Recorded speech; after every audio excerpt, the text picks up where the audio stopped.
You have been lied to your entire life. And the lie is so deep, so perfectly disguised, that you have been defending it as if it were your own truth. And that is exactly why you're still exactly where you started. Right now, before this video goes any further, if you are serious about your life, serious about who you are becoming, serious about finally breaking out of the invisible cage that has been around you for years, then subscribe, hit that bell, because what is coming in the next few minutes is not motivational content. This is not inspiration. This is a confrontation. And you have been waiting for it longer than you know. There is something nobody ever told you about success. Something that Napoleon Hill discovered over 30 years of studying the wealthiest and most powerful people who ever lived. Something buried inside the pages of books that millions of people own, but almost nobody truly reads. And that one thing, that invisible force, is the reason some people rise and others, despite working just as hard, just as long, just as desperately, stay exactly where they are. Most people fail for an invisible reason. And here is the terrifying part. You cannot see it from the outside. Your friends cannot see it. Your family cannot see it. And until this moment, you probably could not see it either. But it is there, running in the background of every decision you make, every opportunity you walk away from, every dream you quietly bury under the excuse of timing, circumstance, and logic. And the real enemy is not what you think. It is not your boss. It is not the economy. It is not your childhood. It is not bad luck. The real enemy has a face, and that face looks exactly like yours in the mirror. Stay with me, because by the time this ends, you will never look at yourself the same way again. Let me take you back to 1908. Andrew Carnegie, the richest man on earth at that time, sat across from a young journalist named Napoleon Hill and said something that changed the trajectory of human potential forever. Carnegie told Hill to spend the next 20 years studying the most successful people alive, to find the invisible formula behind greatness, and he did not offer Hill money to do it. He offered him something far more powerful, a mission, a burning purpose, a reason to become obsessed. And Hill, a young man with almost nothing, no money, no connections, no guarantee, said yes. Think about that moment. Most people would have said, let me think about it. Most people would have gone home, weighed the pros and cons, consulted their fear, and come back with a very reasonable no. But Hill made a decision, not a plan, not a goal. A decision, and that is the first thing you need to understand about everything that follows. The difference between where you are and where you want to be is not information. It is not strategy. It is not resources. The gap between your current life and the life you actually want is the distance between a wish and a decision. You have been wishing, haven't you?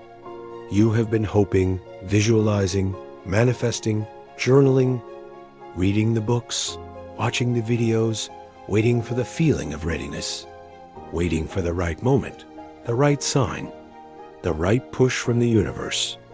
And the universe has been watching you wait, and waiting, because the universe does not respond to wishes.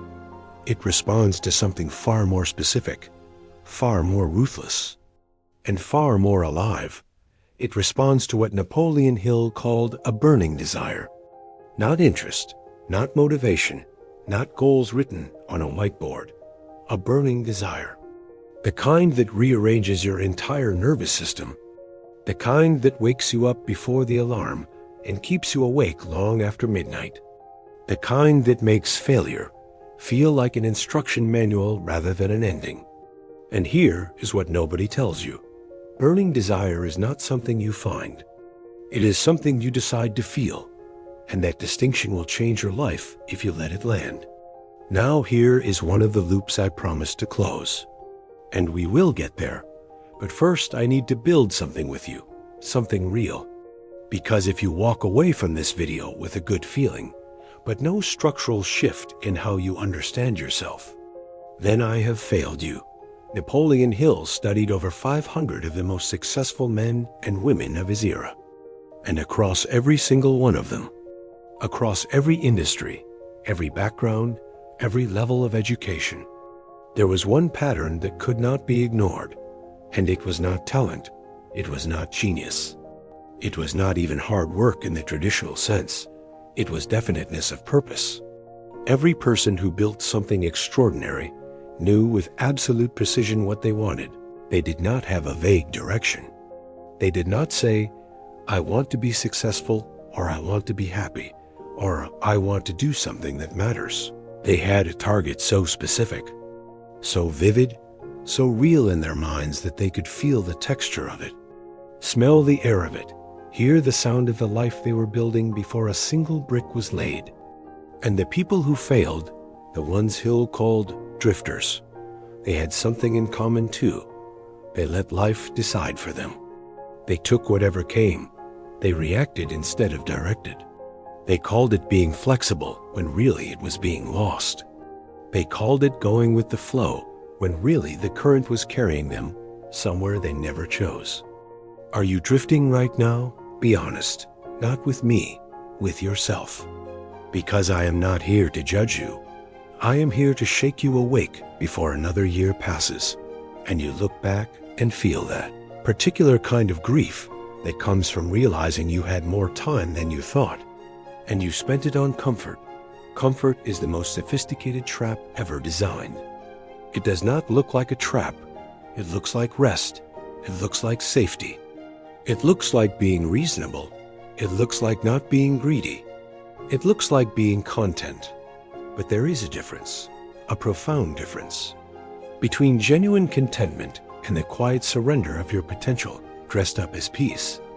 In Outwitting the Devil, one of the most suppressed and powerful books Napoleon Hill ever wrote, he described a force that he called the devil, not in a religious sense, but in a psychological one. And this force had one goal: to keep human beings in a state of hypnotic rhythm. Hypnotic rhythm is what happens when your habits become your identity, when the patterns of your days become the walls of your life, when you repeat the same thoughts, the same reactions, the same choices so many times that they stop feeling like choices and start feeling like reality itself. You wake up and reach for your phone before you reach for your purpose. That is hypnotic rhythm. You feel a spark of inspiration and then immediately talk yourself out of it with practical objections. That is hypnotic rhythm. You see someone else living what you secretly want, and you call it luck or genetics or timing to protect yourself from the terrifying possibility that they simply decided differently. That is hypnotic rhythm. And the most dangerous thing about hypnotic rhythm is that it feels completely normal. It feels like logic. It feels like wisdom. It feels like knowing yourself, when really it is the most elaborate form of self-deception available to a human mind. This is the invisible enemy. This is the thing nobody told you. This is the reason most people fail, not because the world is unfair, though sometimes it is, not because opportunity is scarce, though sometimes it feels that way, but because the patterns running in the background of their consciousness are older and louder and more familiar than any new dream they dare to entertain. Now I want to talk about something that Hill called autosuggestion, because this is where science and spirit meet in a way that most people are not ready for. Your subconscious mind cannot tell the difference between something real and something vividly imagined. Read that again. Your subconscious mind, the part of you that controls your automatic behaviors, your emotional responses, your habitual thinking, your nervous system's baseline. It cannot distinguish between an experience that happened and an experience that was repeated in your mind with enough emotional intensity. This is not mysticism. This is neuroscience before the word existed. Every thought you repeat becomes a belief. Every belief you hold shapes your perception. Every perception you carry determines what you see, what you pursue, what you allow yourself to receive. and what you unconsciously push away, even when it is standing right in front of you. Think about the people in your life who always seem to create the same problems. The one who gets into the same type of relationship over and over. The one who starts a new business with the same outcome as the last. The one who gets the promotion and then somehow loses it. The one who makes money and then spends it in ways that bring them right back to zero. You probably know at least one of those people. And if you are being really honest, you might recognize some of those patterns in yourself. That is not bad luck. That is autosuggestion working in reverse. That is the subconscious running its programming to completion, regardless of what the conscious mind says it wants. And here is the terrifying part. And here is the liberating part. They are the same part. You are the one who fed those programs into the machine, consciously or not. You are the author of the thoughts that became the beliefs, that became the patterns, that became the life you are currently living. Which means, and this is the pivot point, you are also the only one who can rewrite them. Drop a comment right now. Just say, I decide to change, not for me, not for this channel, but as an active commitment to yourself. Because the moment you say it, even silently, something shifts. Something in the architecture of your identity begins to lean in a different direction. And that lean is everything. The lean is where all transformation begins. Hill spent years studying the concept he called faith, not blind faith. Not religious faith alone, but a specific kind of unshakable inner certainty. A knowing that is not logical, that cannot be argued against, that exists beneath reason, the way a mountain exists beneath a storm. And he found something fascinating. Every person who achieved extraordinary results had this quality. They believed in the outcome before there was any evidence for it. They acted as if it were inevitable before it was possible. They spoke of their vision in the present tense when everyone around them was using the future tense with a polite skepticism in their eyes. You know what the world does to people like that. The world calls them naive.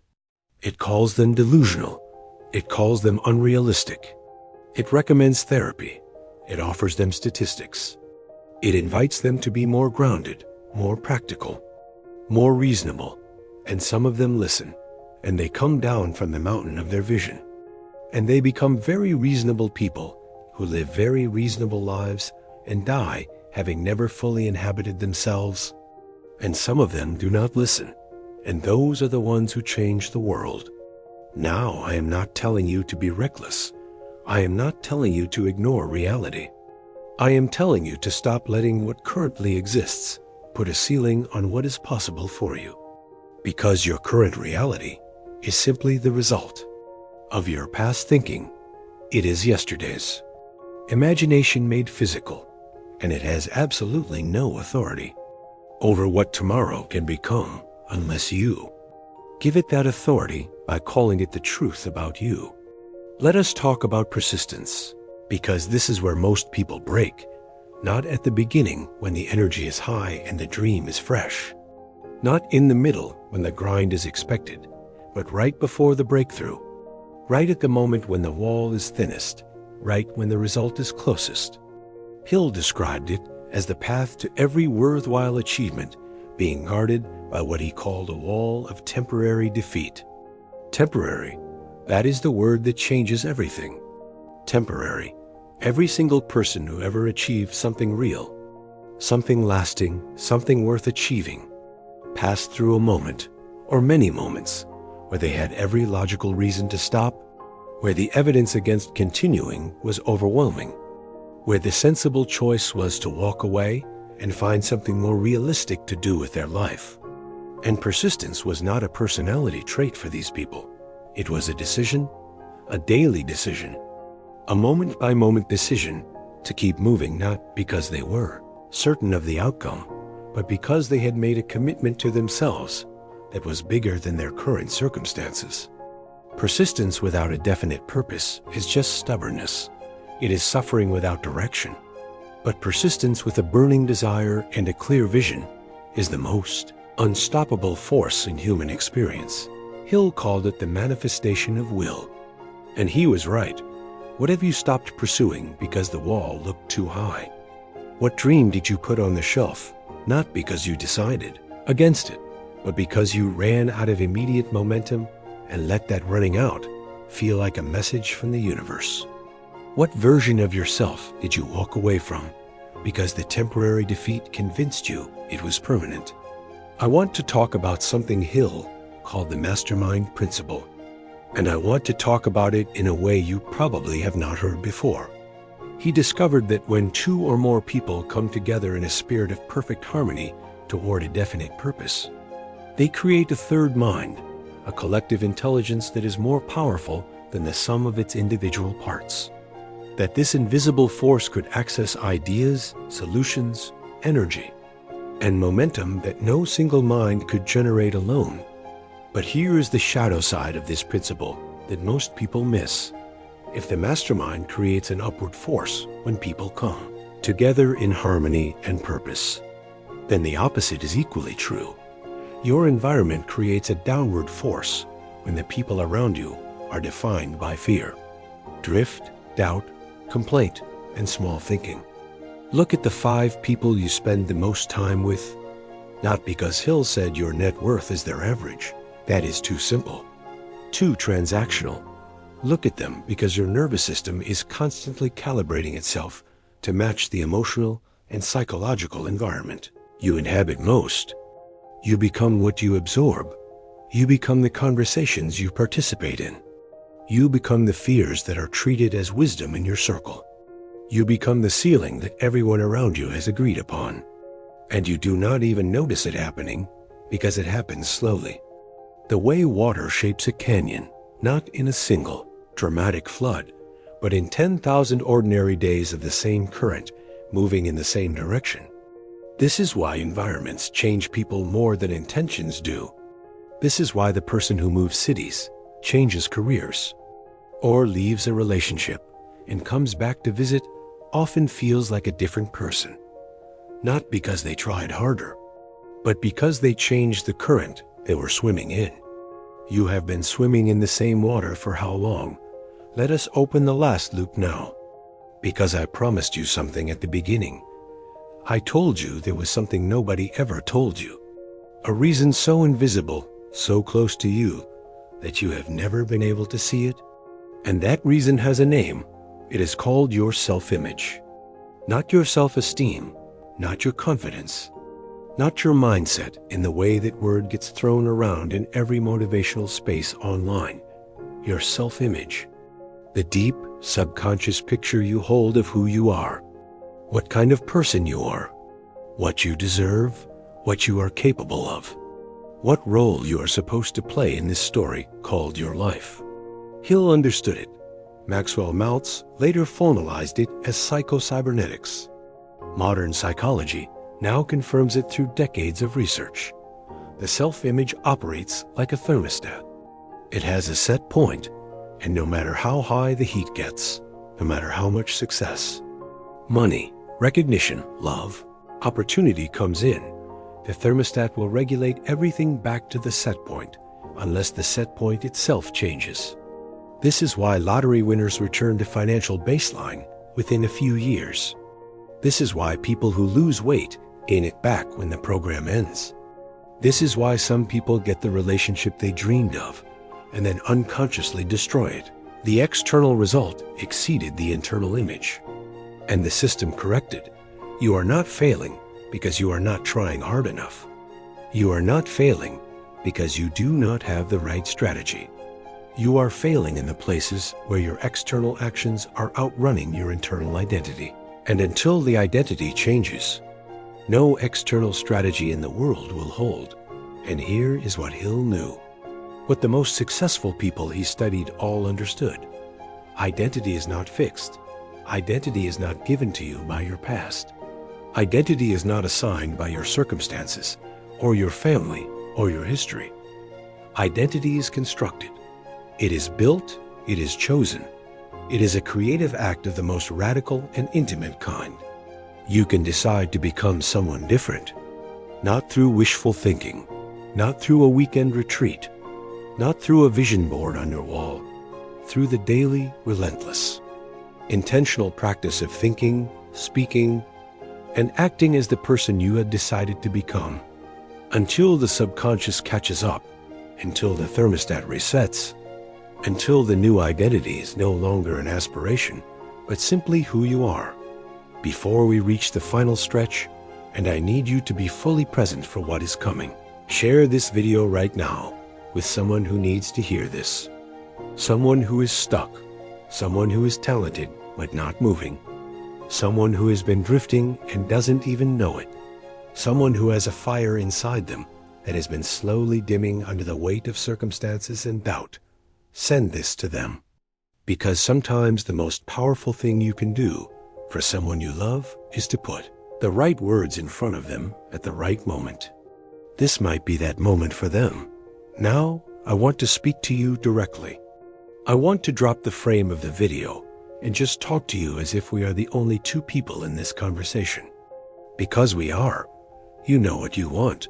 You do not need me to tell you what it is. It lives in you in a place that you visit quietly, usually late at night or early in the morning, in the space between waking and sleeping, when your defenses are down and the real you surfaces for a moment before the day begins and covers it back up again.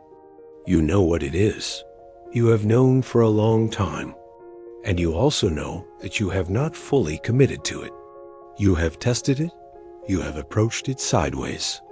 You have worked toward it when the conditions were favorable and retreated when they became difficult. You have given it perhaps 40% of what it requires, while keeping 60% in reserve as a kind of emotional insurance in case it does not work out. Because if you never go all in, you never have to fully feel the loss if it fails. That is the calculation. That is the deal you have made with your fear. You protect yourself from complete devastation by guaranteeing yourself partial failure. And you have called this being realistic. But here is the truth that Hill uncovered in 30 years of studying greatness. You cannot succeed at 40%. Success does not negotiate. It does not offer payment plans. It does not reward good intentions or careful hedging or reasonable caution. It demands everything. And in return, it gives you more than everything you can currently imagine. The fear of failure is not protecting you from failure. It is manufacturing the very thing you are afraid of. Slowly, quietly, elegantly, by keeping you from ever generating enough momentum to escape it. Let me ask you something, and I want you to actually sit with this question rather than moving past it. Who would you be right now if you had no fear? Not a little less fear, not manageable fear. No fear. Who would you be? What would you be working on? What would you say to people you have been afraid to say things to? What would you stop tolerating? What would you start demanding? Who would you become if the only thing you were working with was your desire and your capacity? That person is not a fantasy. That person is not some alternate universe version of you that got lucky.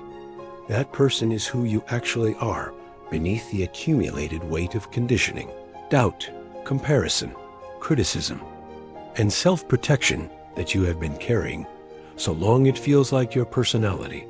It is not your personality. It is your armor, and armor, while it protects you, also keeps you from being touched by the things worth being touched by. Hill said it in different words, but the meaning is the same.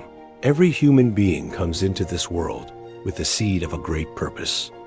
And most people die without ever planting it, because they spent their entire lives looking at the ground, looking at what others had planted, looking at the weather, waiting for permission to become what they already were. You do not need permission. You have never needed permission. The concept of positive mental attitude that Hill and W. Clement Stone wrote about together is so misunderstood that it has been reduced to a bumper sticker, reduced to toxic positivity, reduced to affirmations and forced smiling in the face of genuine pain. And that is a tragedy, because what they actually meant was something far more radical and operational than that. A positive mental attitude is not a mode. It is a decision about how you are going to interpret reality. It is the choice, made actively, consciously, daily, to extract the lesson from every defeat rather than the evidence of your unworthiness. To extract the fuel from every setback rather than the justification for surrender. To look at the life you are living and say, this is where I am. Not this is who I am, because where you are is temporary. Who you are is a choice you keep making or failing to make every single day. And the mind, when disciplined in this way, becomes something extraordinary. It becomes what Hill called the workshop of the soul, the place where every external circumstance is transformed into raw material rather than sentence, where chaos becomes curriculum and defeat becomes direction. This is not about being happy all the time. This is not about denying pain or pretending struggle doesn't exist. This is about refusing to let your circumstances write your conclusions about yourself. This is about maintaining the faith in your own, becoming even on the days when every piece of evidence seems to argue against it. You have heard about the law of success, Hill's masterwork before Think and Grow Rich. And in it, he laid out something that most people gloss over in the rush. To get to the practical steps, he talked about the habit of going the extra mile. Not as a career strategy, not as a way to impress your boss, but as a philosophy of being, as the decision to always give more in service than you receive in compensation, not because you are a pushover, not because you are undervaluing yourself, but because the person who consistently gives more than is expected becomes the kind of person who is impossible to ignore, impossible to replace, impossible to hold down for long. And there is something spiritual about it, something that connects to the deepest laws of reciprocity. What you give generously and without resentment has a way of returning to you multiplied, not always from the same source, not always in the same form, not always on the timeline you expected, but it returns. Hill was so certain of this that he built it into every framework he ever created. The mediocre person does exactly what is required and calls it balance. The exceptional person treats every moment of service as an investment in their own character. And character, once built, cannot be taken from you by any external force. We are getting close now, and I want you to feel what is coming. I want you to feel the weight of the next few minutes, because they matter more than anything else I will say. You are at a crossroads right now, not literally, not because of anything specific that is happening in your external life necessarily, but psychologically, internally, in the architecture of who you are deciding to be.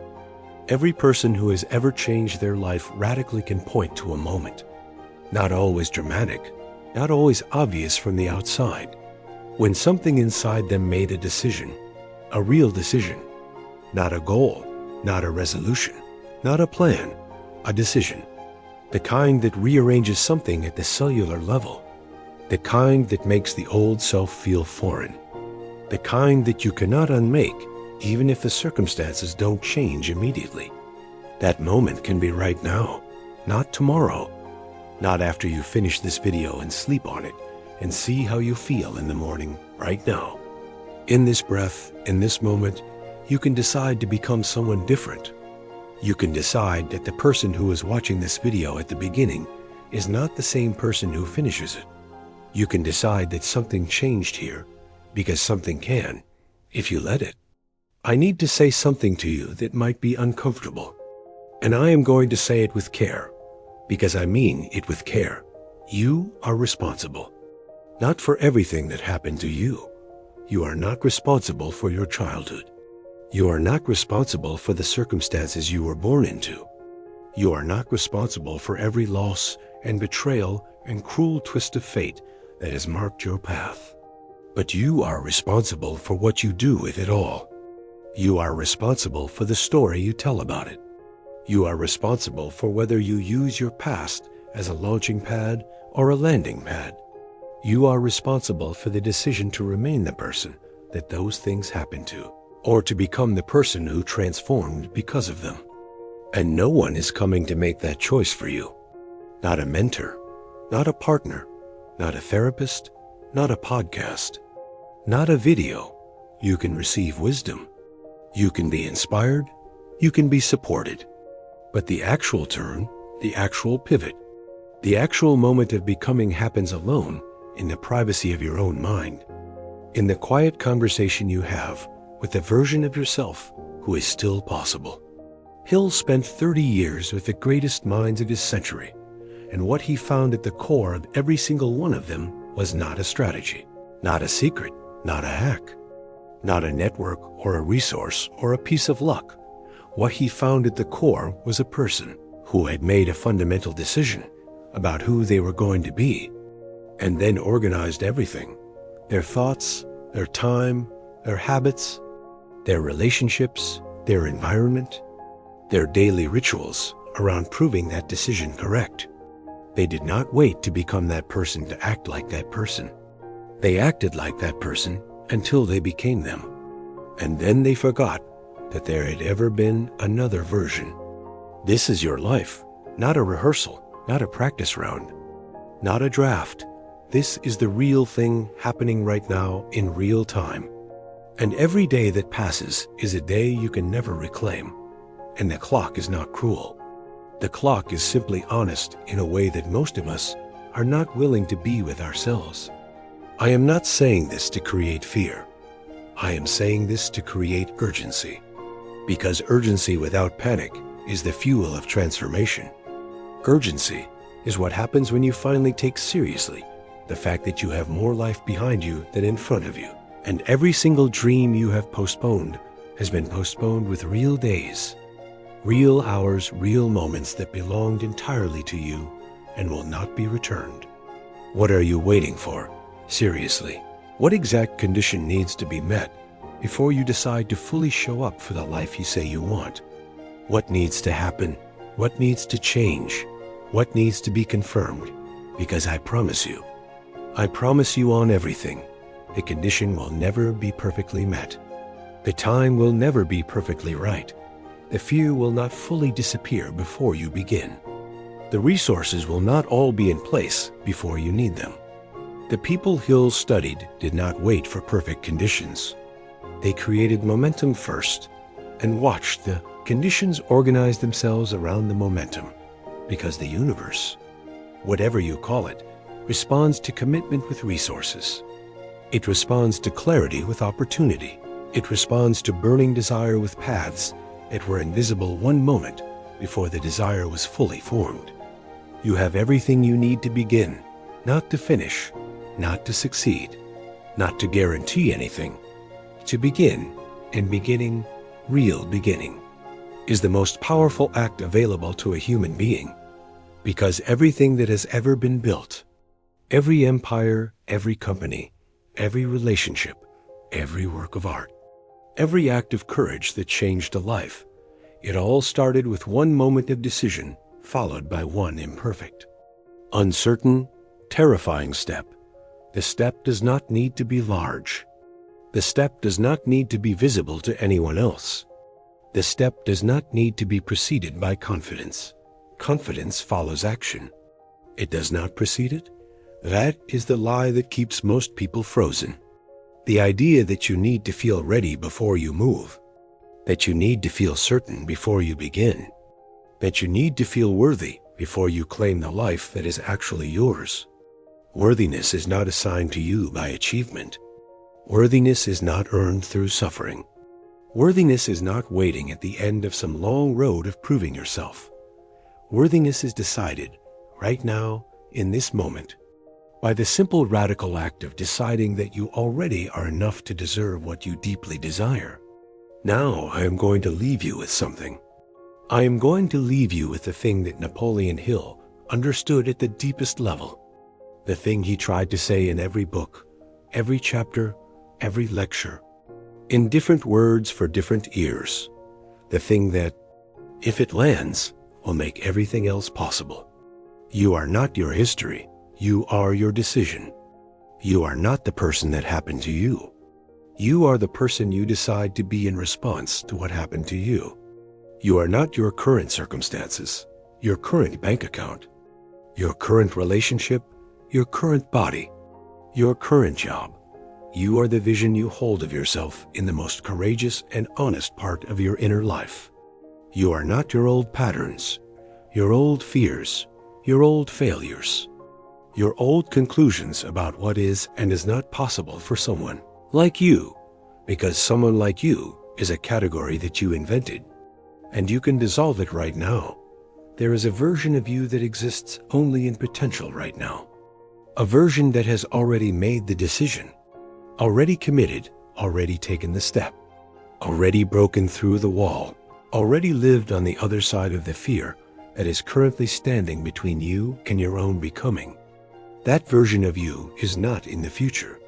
That version of you is available right now, in this breath, as a choice, one choice. The most important choice you will ever make is not what career to pursue, or who to marry, or where to live. It is the choice of who you are going to decide to be. And then the relentless, daily, almost stubborn commitment to becoming that person regardless of how long it takes. Regardless of what the world says, regardless of what your past suggests. Because your past is finished, it is done. It has no more votes in your future unless you invite it into the voting booth and hand it a ballot every morning. And you have been doing that. Haven't you, giving the past more votes than the present? Letting yesterday's defeats cast ballots on tomorrow's possibilities. Today, you can take those ballots back. Today, you can stand in the most private room of your own soul and make the decision that changes the trajectory of the rest of your life. Not because someone told you to, not because the conditions are perfect, not because the fear is gone, but because you finally decided that becoming who you are capable of being matters, more than staying comfortable in who you have been. Napoleon Hill wrote millions of words across decades of his life, interviewed the greatest minds of his century, and synthesized it all into one truth that cuts through every complexity, every strategy, every technique, every framework. And that truth is this: whatever the mind can conceive and believe, it can achieve, but the believing must come first. The decision must come before the evidence.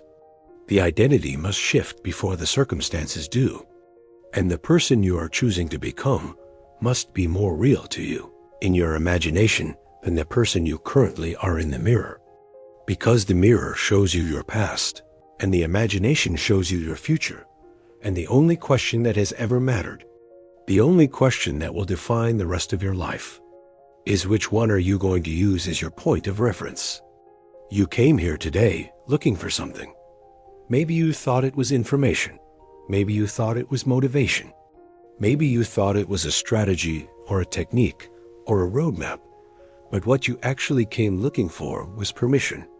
Permission to believe that you can still become who you always knew you were supposed to be. You have it. You have always had it. The only person who was ever withholding it was you, and you just gave it back to yourself. Now go build the life that only you can build, in the way that only you can build it. From the raw material of everything you have survived, and everything you have dreamed, and everything you are finally deciding to become. Because the moment you truly decide, the whole universe rearranges itself to meet you there. That is not poetry. That is the oldest law in existence, and you just remembered it.